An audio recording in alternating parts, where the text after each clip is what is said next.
Well, the days went by and the weeks went past, and it seemed that the flood would last and last. All those creatures packed so tight got bored and snappy till they felt like a fight. The camels got the hump and the snakes got the wriggles. The hyped up hyenas both got the giggles.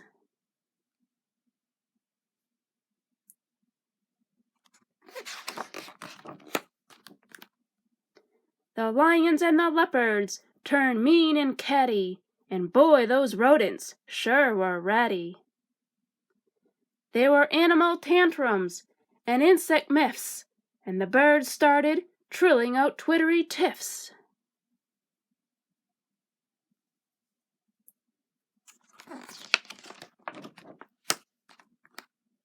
So Noah stood up saying, "Hush and hark! Any more fuss and you're off my ark." The rain stopped falling, but the flood's not done, so while we're here, let's have some fun. We'll all get ready for a talent show. You can all do something, isn't that so?